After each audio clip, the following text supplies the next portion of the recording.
that's really what's provoking a potential nuclear World War III, is that the U.S. keeps intervening in deploying our military forces along Russia's and China's borders and their border seas, and that's it's very provocative. And there's no reason to do so. It's not in defense of the U.S. It's not in defense of our treaty allies. And in fact, if we provoke a war with Russia and China, probably the first countries that would be destroyed would be our treaty allies.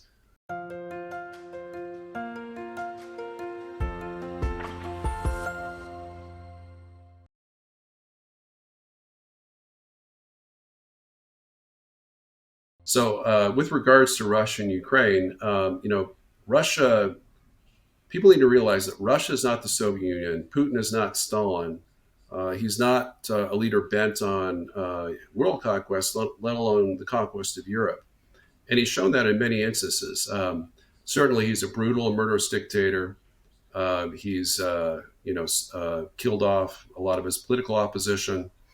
But in terms of, he's even stated, he's come out and stated that those who don't want the Soviet Union back or don't miss the Soviet Union have no heart. Those who want the Soviet Union back have no brain. So he clearly stated in that statement that he doesn't seek the return of the Soviet Union. Now, as recently as last January, I wrote a piece in the National Interest in which I stated that Putin had been planning the conquest of Ukraine for over 2 decades, from the very time that he took power. And so that was my expectation, is that he was trying to retake control of most of Ukraine, and minimally turn it into return it to the Russian sphere of influence with the pro-Russian government, ousting the 𝗔𝗯ance𝘂𝘂𝘁𝘁 regime and installing almost a Russian puppet government. And there's evidence, of course, that was the Russian plan, to do so, and then to withdraw all Russian troops from Ukrainian territory outside of the Donbass and, of course, Crimea, both of which have been largely annexed by the Russians. Between 2014 and with regards to Crimea, and then back in September when they annexed all the occupied Donbass region, which they control 75 to 80% at this point. So, Russia, Putin actually he wanted to avoid war with Ukraine, and which he views as a proxy fight against NATO, I think correctly. And he began it even as early as 2007. He presented a draft mutual security agreement to the US and NATO, in which Russia would be be accepted into the security architecture of Europe, which a lot of our top foreign policy minds said was desirable. And in fact, we kind of pursued. We were kind of bipolar, at the end of the Cold War. Speaking from the U.S. side, the U.S. on one side began pursuing NATO expansion eastward in 1995, but at the same time, we also had the Russian-NATO Joint Council, in the Partnership for Peace program, which was expanded to include essentially all former Soviet republics, including the Russian Federation. And so we actually had a really smart foreign policy endeavor with the Partnership for Peace, in which we could have actually, I think, looking back, and I'm planning to write an article about this, and the greatest, essentially, article entitled, how the U.S. Lost the peace, in the post-Cold War world. And the greatest foreign policy mistake I believe we made was that we failed to invite Russia and Ukraine into NATO simultaneously. If we had done that by 95, there would have been no Sino-Soviet alliance, rather Sino-Russian alliance in 2001. That's of course it's a no limits partnership as declared at the Beijing Winter Olympics in February of 2022. And of course, no strategic partnership as was signed in 1996 with like a dozen comprehensive partnership agreements. So, that was a huge missed opportunity that I think if we had done that, there would have been no Russian aggression against any of its neighbors, because its security legitimate security interests would have been ensured. But I think at this point we have an opportunity for peace. It's not quite as good as what Russia was offering with their 15-point peace plan from March to September of last year. Would essentially, the best we can hope for at this point is a ceasefire, which would essentially secure Ukraine's battlefield gains along the current line of control. And there might be some territorial concessions in which Russia, of course, would want Western Donetsk, about 40% of Donetsk Oblast, perhaps in return for Russia ceding 4,100 square miles of Ukrainian territory in 𝗓𝗲𝘂𝘁𝗂𝘁 and Zaporizhia. So that's one possibility. But the easiest way to end the war is simply to support a ceasefire. And the way to do that is, I believe, the only way to do that is to suspend military assistance to Ukraine, both U.S. and NATO military assistance. There's no way they can keep fighting, long term or even medium term, without continued U.S. and NATO military support. And since Russia has been, they've had a peace offer on the table since day two of the war. I've been following this closely. Day two of the war, they had essentially a 4-point peace plan and said that if Ukraine accepted it, then they would withdraw all Russian troops except for the Donbass region. And those terms became much more reasonable in early March, just less than 2 weeks after the war began. And Zelensky was, somewhat enthusiastic about peace talks, and both sides came to a tentative peace agreement on March 31st in Turkey. And then what threw a monkey wrench in the mix is that Putin decided to, on a pre-announced full Russian military withdrawal from 3 Ukrainian oblasts, 3 out of 8 that Russia had occupied. And Ukraine, Zelensky and of course Biden and Boris Johnson famously, viewed that as a sign of weakness, a sign that Ukraine could actually defeat Russia, which no one really thought possible up to that point. And then, the Biden administration, which reportedly had actually been supportive of peace negotiations with Russia up through about mid-March, did a 180 and decided to, join Boris Johnson in opposing all attempts to peace up until this very time. I mean, this war is going on a full year next month, and with no end in sight, and there's no achievable objectives that the Biden administration has announced. There's no national interest that are at stake in Ukraine. Really, it's all about saving face. I think the U.S. and NATO have invested so much political capital into the war, trying to paint Putin as a new Hitler and bent on full occupation or annexation of Ukraine, that it's will be politically difficult for with all the the propaganda that's been Ukrainian propaganda and Biden regime war propaganda that's been broadcast 24/7 on U.S. Cable TV networks. It's going to be difficult for them to kind of back down, and that's really unfortunate.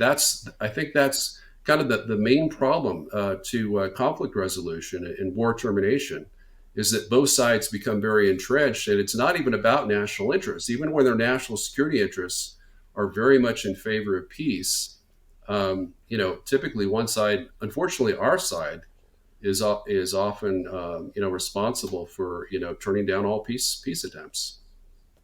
Yeah, and at some point you have to defend the narrative, and defending the narrative becomes way more important to political survival of the current actors than like going about what would make sense for the nation actually, in order to get your feedback on the ground and actually then start building something.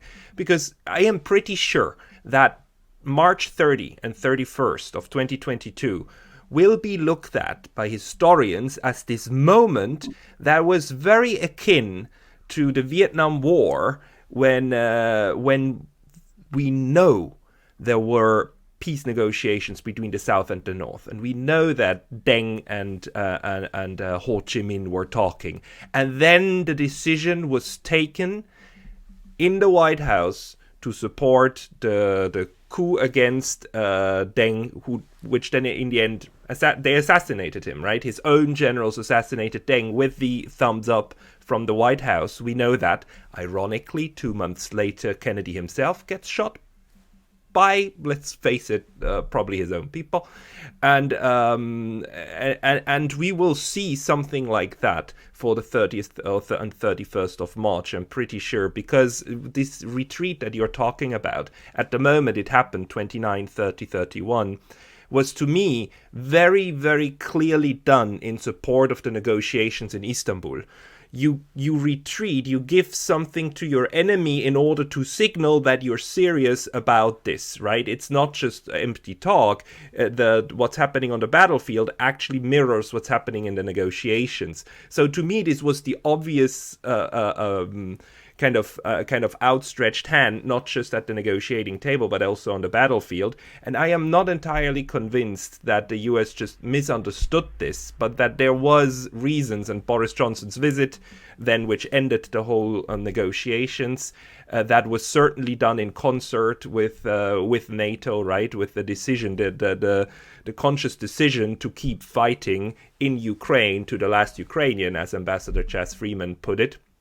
That decision was taken, and I wonder what the rationale behind it is, because there must have been military and certainly also geostrategical calculations behind it. So maybe just also the unwillingness to let Ukraine go, because it would be that the negotiations included, and we know that from this kind of leaked draft agreement, that it would have been a neutral Ukraine. I mean, neutrality for Ukraine was all over the internet for 2 weeks, right? 2 weeks. This was discussed in the most serious terms ever, and then it fell apart, and it's an absolute tragedy. And at the end of your article, you actually try to answer the question: why is it that, given two choices, go for peace, go for immediate peace, that makes sense and is rational, versus keep fighting, which is almost suicidal and usually leads to much worse outcomes? Why is it that since 1917, Washington keeps picking this side usually, and then only withdraws once, the Vietnam is a complete disaster, and so on, and Afghanistan is a complete disaster? What's your answer to that one? Well, I think you just got onto it just now, and that is defeat is the greatest teacher, essentially. In the U.S., while it's never been defeated in a great power war. Certainly, we've never been occupied by, like, the Germans or the French. So we don't have this historical memory of the tragic outcomes that can occur very very easily if we miscalculate, if we with regards to war and peace. And so I think we have this kind of hubris here in the United States, in which our leaders continue to believe the myth that the U.S. is the greatest military superpower in history, and it still is, and that's just simply not the case. I mean, the U.S. certainly enjoyed nuclear supremacy and later superiority from the period of 1945 to 1972 over the Soviet Union. But then they reached parity in the early 70s, and slight superiority at the end of the Cold War. And they never lost superiority over us, and it's only grown. In the last decade, the Russians, I believe, will have 5 to 6 times with the Chinese more operational nuclear weapons than we have. But the key point is World War III is unnecessary. We have this force that essentially controls the U.S. government. It's bipartisan. It's Republicans and Democrats, which are openly calling for that maybe World War III would be a good thing now, because we can fight it half a world away in Ukraine, and they wrongfully assume that it would remain a conventional conflict. And it's the same thing with Taiwan.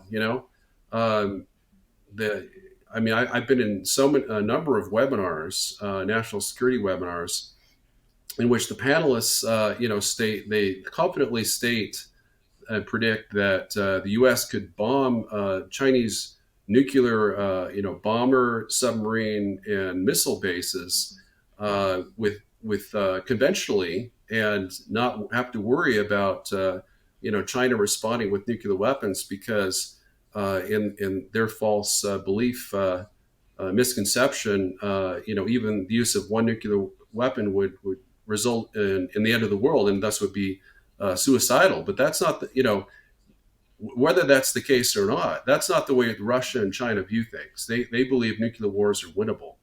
And certainly with their nuclear superiority, they have arguably the capability to win and survive nuclear wars as a country, perhaps with vast damage. But the U.S. is completely outmatched. And that really, our leaders just simply don't have any understanding that nuclear war is really on the table. It seems like they're completely blind. They stick their head in the sand to do these existential threats, and that's what we're trying. Part of what we're trying to do here at the task force on National and Homeland Security is to wake people up about what we need to do to defend America. It's not invading other countries. It's not invading and occupying, waging offensive wars against other countries, or even defensive wars against countries that are not treaty allies. I'm very supportive of, defending at least Western Europe. I'm less supportive of defending Eastern Europe, because I don't think the U.S. has a national interest in doing so. But I'm willing to agree to that, providing that we have a policy change and stop interfering militarily with U.S. troops and weapons in Russia's and China's spheres of influence, because I think that's really what's provoking a potential nuclear World War III, is that the U.S. keeps intervening in deploying our military forces along Russia's and China's borders and their border seas, and that's it's very provocative. And there's no reason to do so. It's not in defense of the U.S. It's not in defense of our treaty allies. And in fact, if we provoke a war with Russia and China, probably the first countries that would be destroyed would be our treaty allies. So we need to really realize the importance of supporting peace has never been greater. In World War II, the stakes were great, but today, the risks, I calculate that we'd lose at least 500 million lives. We wouldn't lose humanity, but we could lose 500 million, maybe even 750 million lives in a nuclear war between Russia, China, and the U.S. And that's not a risk I'm willing to take. No, I absolutely agree with you. We have, since 1962, we have never been closer to the threat of actual nuclear war between superpowers. It is extremely dangerous, and the fact that people talk about it as if though it was something, that's kind of on the table is extremely frightening. And also the sheer fact that there is now a bipartisan agreement that this needs to continue, and also again this idea in the West that this time it's just, this time it's okay, and this time there's no miscalculation. Okay, maybe the Vietnam War was a bit of a miscalculation, maybe that, okay. And maybe the Iraq War, maybe there were no weapons of mass destruction, okay, let's give them that. Maybe Libya is kind of a failed state now because there were some miscalculations, sure. But this time, it's for sure that Russia is absolute evil, and we need to fight it, and we need to fight it with everything we've got, except our own troops at the moment, which actually I'm thankful for, because if there were NATO troops engaged, it would be World War III, and that seems to be, at least at the moment, still where the political will is not there. So I'm grateful for that. I just I seriously wonder how to get especially the United States and NATO to this point that you're describing in the article in the end, where he's saying it would be much better if we practice benevolent neutrality. And by that, you don't mean pacifism, you mean offshore balancing, you mean having a huge army, which you have. I mean, the United States is the most militarized country in the world. It is a bulwark, and that's what you said earlier is absolutely true. The United States never lost a war in its history. There are a few wars it didn't win, like Vietnam or Afghanistan, but not winning a war is very different from losing it. Just ask the countries that did lose. And look at Germany after the Second World War, right? That's a lost war. The US never had that, or Japan over here, Hiroshima, Nagasaki, that's a lost war. But the US didn't have that. So, but the question then is how to get the US back to a position where it would be happy just using its huge military to do that offshore balancing, to tell everybody don't come in here, but we'll keep the world stable. Because at the moment the idea seems to be that there needs to be a US base in every single country of the world in order for things to run the way that NATO wants it to run. Do you have any idea how to rein in what I perceive as runaway militarism? Well, I have to say that the best way to accomplish that would be kind of a really horrible scenario, and that would be perhaps a Russian nuclear escalation in Ukraine. If Russia, for example, were to explode a low-yield nuclear weapon above Kyiv and perhaps other major Ukrainian cities that wouldn't kill, kind of an EMP mode in which they wouldn't kill Ukrainian civilians directly so much as indirectly by taking out their critical infrastructure, causing them to starve in place, knocking out their food, power, and water distribution systems and transportation network.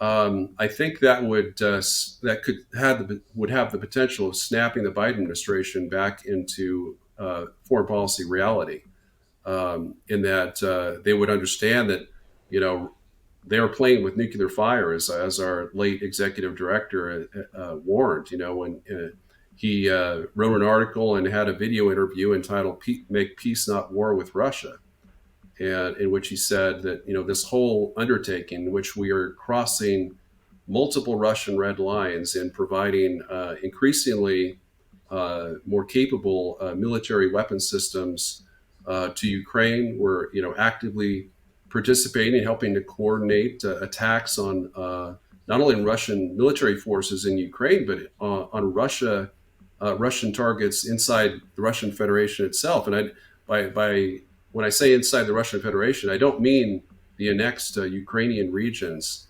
of Kherson, Zaporizhia, Luhansk, and Donetsk. I mean, or Crimea for that matter, but rather deeper inside Russia.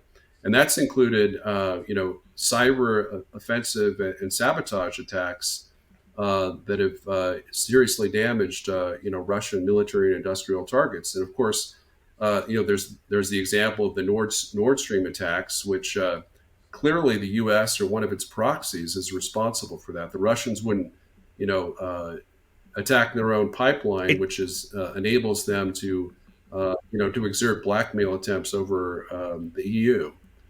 So that's nonsense that anyone would believe that. And then, of course, the Kerch Bridge attack as well, which may have been carried out by British special forces or British special forces aiding Ukrainian forces.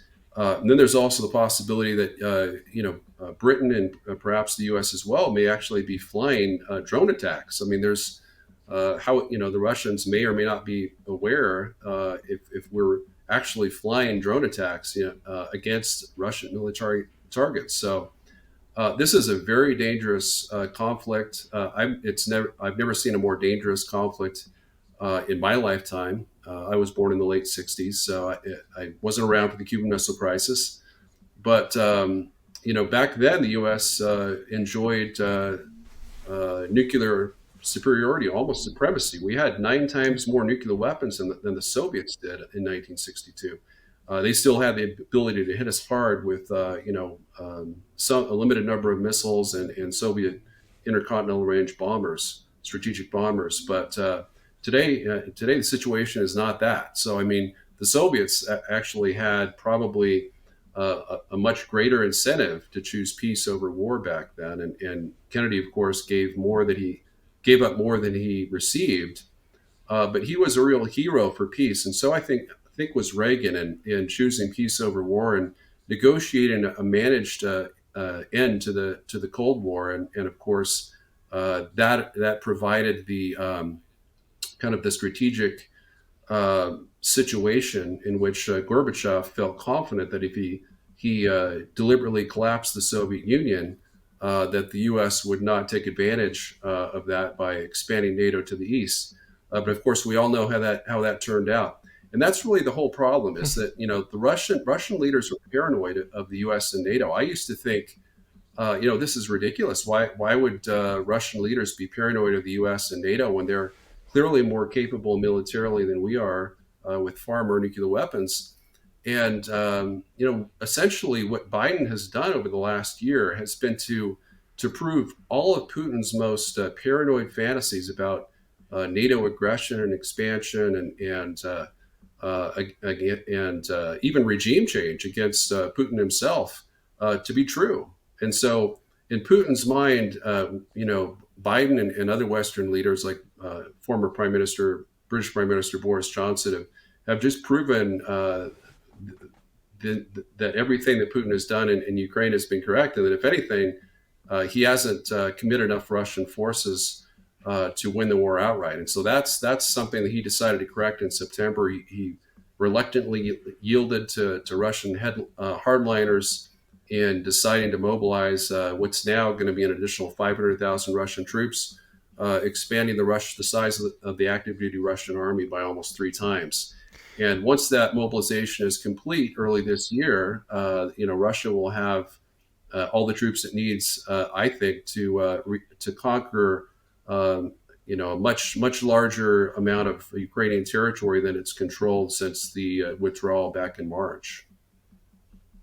Yeah, and the way that you know that we are currently living in a propaganda bubble is that this blatantly obvious fact that 300 to 500,000 additional Russians are being now stationed right next to Ukraine and are being readied for the winter offensive, that's not being discussed. We are still in this delusion over here in the media that Russia's about to lose, Russia's on the brink, it's about to collapse and everything is going against them, when the whole war has been fought, 200,000 Russians so far against 700,000 Ukrainians, and by now you're down about 200,000 Ukrainians and you're up 300 to 500,000 Russians, and that's going to be the second phase. And we are still in this lunatic situation where we are asked to believe that the Russians blew up their own pipeline, that the Russians are about to lose. We are thoroughly in a war mentality, and that war mentality then plays into what could be even a higher escalation. And I agree with you that one of the problems is we are not scared at the moment. If we were scared of real war, then I think the reactions would be differently. That's also, by the way, my analysis why Finland and Sweden are going to want to join NATO. They didn't want to join NATO when the Soviet Union was actually dangerous.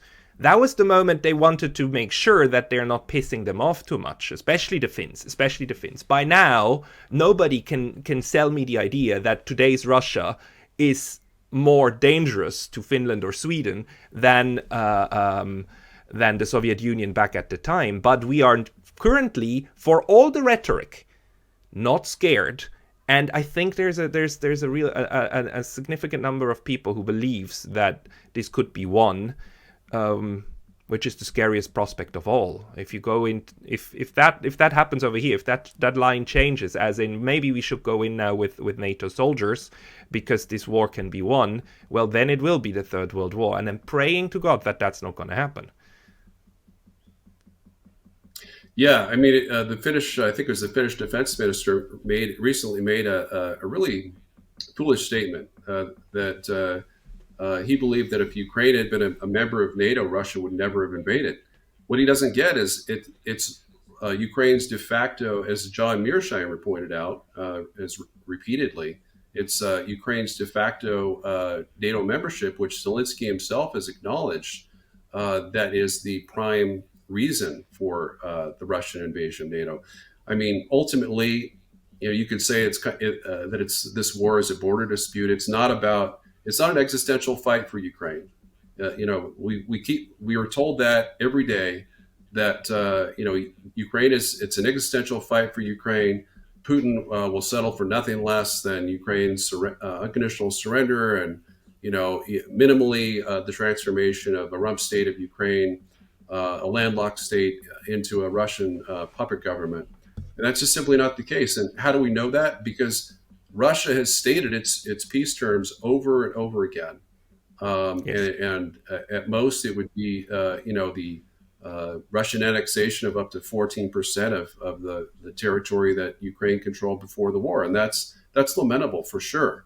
But when the stakes are nuclear war, nuclear holocaust for Europe and America, and then potentially, for Japan as well, if China joins the war, because China and Russia are allies, and that would happen, by the way. So Russia and China, I believe, have a military alliance, which essentially says if either one is involved in a direct war with the United States, then the other party will join the war. And by join the war, I mean, they will, in the case of Russia is, it's a Eurasian power, so it would join the war in the Pacific as well as Europe.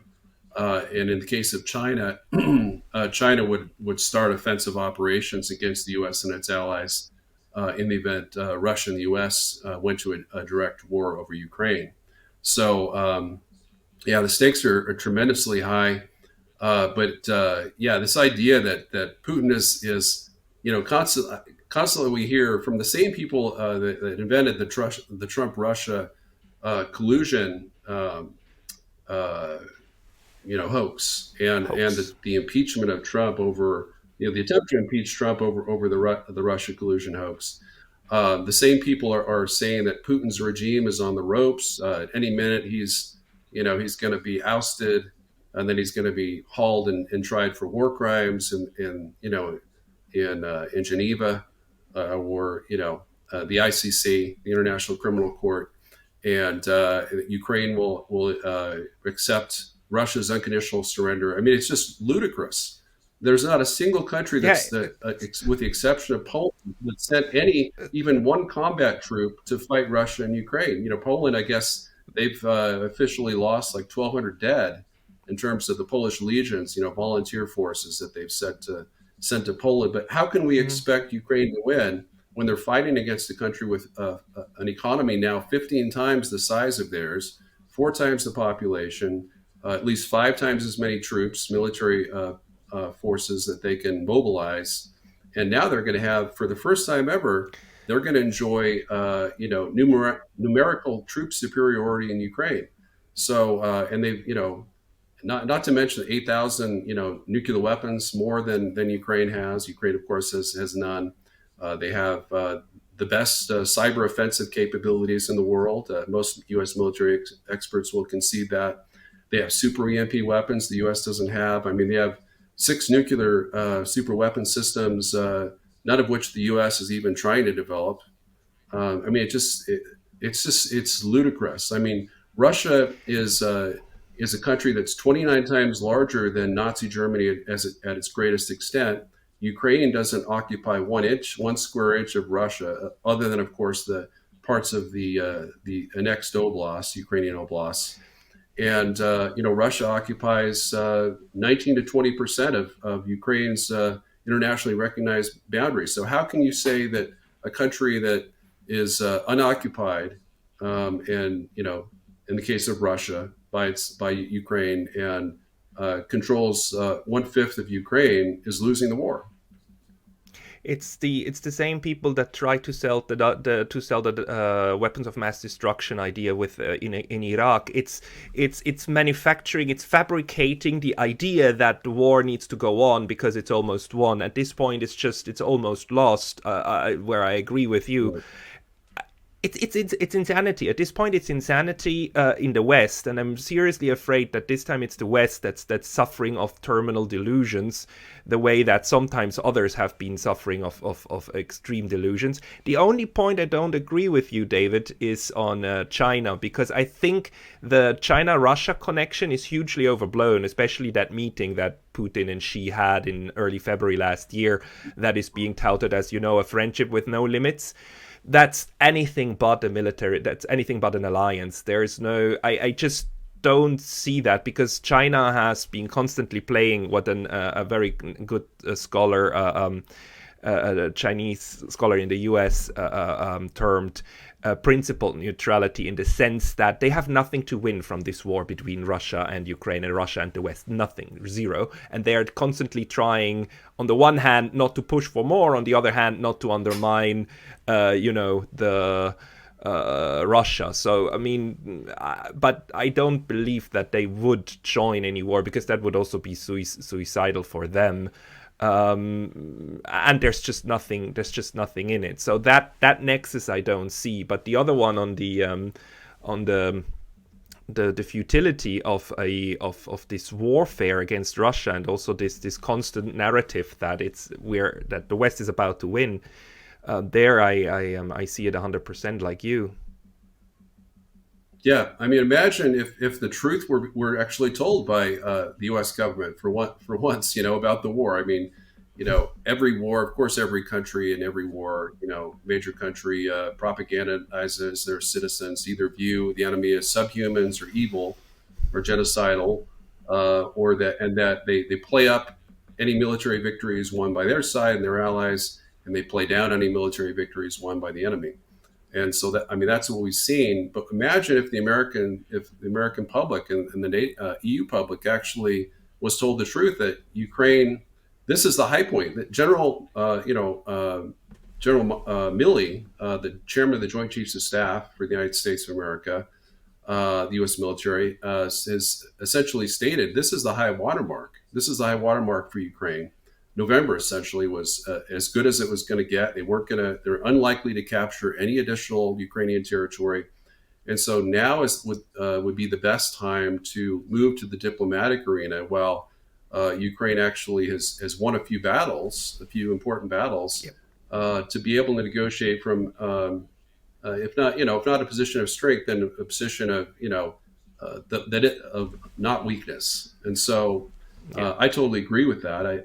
I've been saying in the national interest and the real war on my Substack page at 𝗡𝗲𝘂𝘂𝘁𝗋.substack.com that now's the time for peace. Now's the time to choose peace. While there's kind of a lull, before the Russian winter counteroffensive, which I think will be able to retake much of Ukraine and probably surround and capture tens of thousands of Ukrainian army troops by June. That might bring tremendous pressure for Ukraine to perhaps even do a conditional surrender to Russia. But worst case, as you mentioned, would be to draw in,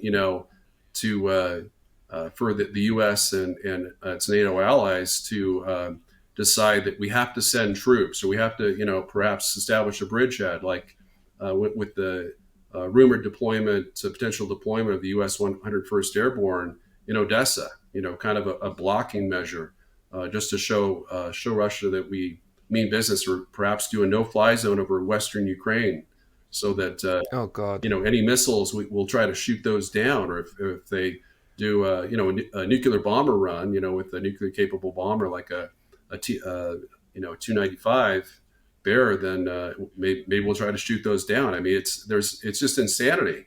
Where does it go? There's no, as a former U.S. Army headquarters staff officer, I'm trained to think strategically. There's, what are the achievable ends in this war? And the objective is to, it's been to weaken Russia militarily, really something, essentially destroy their ability to make war on other countries. And that's traditionally been something that U.S. military planners have realized could only be accomplished with nuclear strikes. So that's completely unrealistic. We're not going to use nuclear weapons on Russia in a first strike. And so, what's achievable is essentially a ceasefire. I mean, that's really a best case scenario is that we agree to a ceasefire.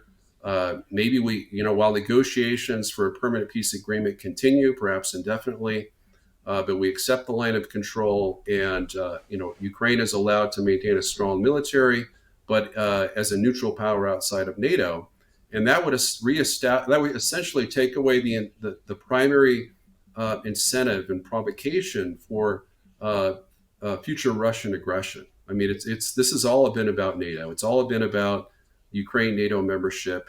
The border dispute over the Donbass has really been a very secondary issue, although Putin did warn George W. Bush in 2008 reportedly that if Ukraine were to join NATO, Russia would retake Crimea and the Donbass region. But those considerations are much secondary to his efforts to reestablish Ukraine as a neutral buffer state between NATO and Russia, and that's something that Russia essentially enjoyed, with President 𝗏𝗏𝘂𝘂𝘁𝘂𝘁, who the U.S. illegally deposed or helped depose as part of the Maidan revolution. He was someone who was, yes, he was pro-Russian, but essentially he was more of a neutral. He was really tried to steer Ukraine to a position of neutrality in between NATO and Russia. And we view that as a cardinal sin. If you're a neutral country and you don't support our militaristic war aims or efforts to expand U.S. power and influence and hegemony over Europe and East Asia, then you're an enemy, almost. Yeah, because if you're not for us, you're against us. That's right. Which puts all the neutrals in the against, and that's, by the way, the standard problem that all the neutrals all the time have to deal with. That both sides view them as not on their side, which is actually correct because it's the third side, right? Yeah. But that would solve the problem, and I still don't know how to get this to more people's heads, that this can be a very realistic way of non-pacifist peace through stability, military stability in a place. The interesting thing is that all the militarily trained strategists, they understand that. It's the ideologues who don't. The ideologues who don't understand. How can you not support the good side? We are justice, pure justice, with angels, wide wings coming with the sword. That's right. I don't know how to get that out of people's heads. David, it has been an hour, so thank you very much for your time, and I hope to talk to you again. All of the viewers, please go to David's Substack. That's The Real War by David T Pyne. Just Google The Real War and Substack, and you'll find it. I recommend subscribing to it. He provides very good analysis and very interesting articles on a very, very regular basis. David, you're doing very good work. Congratulations, and we'll talk soon again. Thank you very much. Take care.